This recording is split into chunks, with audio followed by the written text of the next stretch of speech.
జై శ్రీరామ్. రావణాసురుడు ఆ విధంగా కామోద్రేకముతో సీతను సమీపించి ప్రసంగించగా దానికి అమ్మవారు ఈ విధంగా ప్రతిస్పందించింది.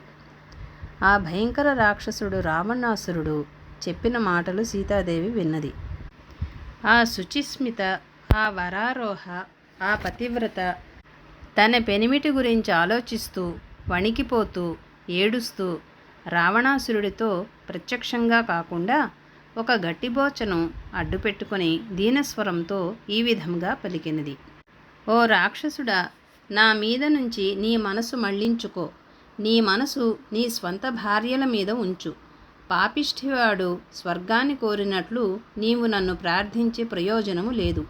నేను పరిశుద్ధమైన వంశంలో పుట్టినాను. మహాపూజ్యమైన వంశంలో పుట్టినవాడు నన్ను పెళ్లాడినాడు. నాకు ఒక్కడే పెనిమిటి. నేను పతివ్రతను. లోకము నిందించే అకార్యము నేను చెయ్యను అంటూ తన ముఖము రావణాసురుడికి కనపడకుండా వెనుకకు తిరిగి, ఓ రాక్షసుడా, నేను ఇతరుడి భార్యను, పతివ్రతను, నీకు తగిన భార్యను కాను. నీవు సత్పురుషుల ధర్మము ఆలోచించు. సత్పురుషులు పాటించే ఆచారాన్ని పాటించు. ఓ నిశాచరుడా, నీ భార్యల వంటి వారే ఇతరుల భార్యలు కూడాను. నీవు నీ భార్యలను ఎంత కట్టుదిట్టంగా కాపాడుకుంటూ ఉంటావో ప్రతి మగవాడు వాడి భార్యను అదే విధంగా కాపాడుకుంటూ ఉంటాడు. అందరూ నీ వంటి వారే. నీవు నీ భార్యలతో సంతుష్టిపడు. అలా సంతుష్టి చెందని చపలుని, చలిత ఇంద్రియుని పరదారులు పరాభవిస్తారు. వాడి ఐశ్వర్యాన్ని నాశనము చేసివేస్తారు.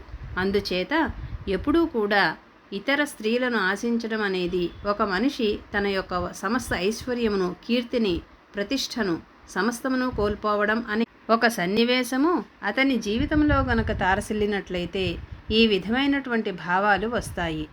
ఇతరుల ధనము అపహరించడం ఒక ఎత్తు, ఇతరుల భార్యను అపహరించడం ఒక ఎత్తు. రావణుడు ఇంతకాలము ఇతరుల ధనాన్ని బాగా తన పరాక్రమం చేత జయించుకున్నాడు. ఓ రావణాసురుడా, ఈ లంకాపట్టణంలో నీకు చెప్పగలిగిన పెద్దలెవరూ లేరా? లేక ఆ పెద్దలు చెప్పిన మాటలు నీ బుద్ధికెక్కవా? అంతే అయి ఉంటుంది. సత్పురుషులు నీకు మేలు చేసే మాటలే చెప్పి ఉంటారు. నీ బుద్ధి విపరీతమైపోయింది. అందువల్ల నీవు వారి మాటలు పాటించి ఉండవు. నీవు రాక్షసులందరితోనూ పైకి స్నేహంతో ఉంటూ లోపల వారి నాశనము తలపెట్టినావు.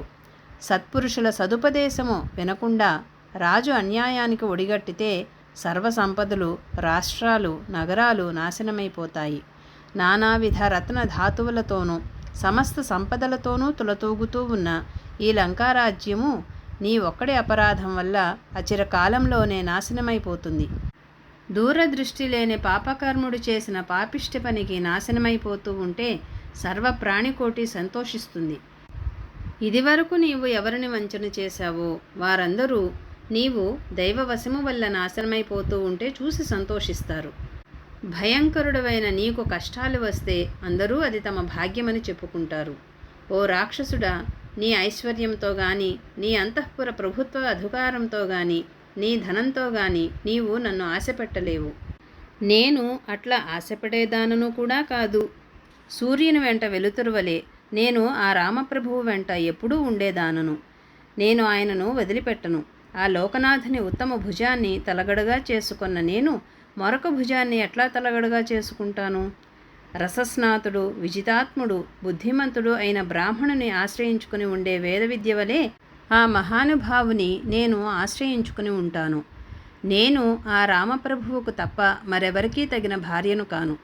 ఓ రాక్షసుడా, అడవిలో పోతుటేనుగును ఎడబాసి నలుగుతున్న పెంటి ఏనుగును మళ్ళీ పోతుటేనుగుతో చేర్చినట్లుగా ఇట్లా దుఃఖపడుతున్న నన్ను నీవు ఆ రామప్రభువుతో చేర్చు. ఓ రావణాసురుడా, నీవు హాయిగా ఉండవలెననుకుంటే, ఘోరవధ వద్దనుకుంటే నీవు ఆ పురుషోత్తమునితో స్నేహము చేసుకో. ఆ మహానుభావుడు స్నేహానికి తగినవాడని, ధర్మజ్ఞుడని, శరణాగత వత్సలుడని ప్రసిద్ధికెక్కినాడు. నీవు జీవించదలుచుకుంటే ఆయనతో చెలిమి చేసుకోవలెను. నీవు ఆ శరణాగత వత్సలుని సంతోషపెట్టవలెను. నీవు పరిశుద్ధుడవై నన్ను ఆయనకు సమర్పించవలెను. ఇట్లా నన్ను ఆయనకు సమర్పించినట్లయితే నీకు మేలవుతుంది. జై శ్రీరామ్.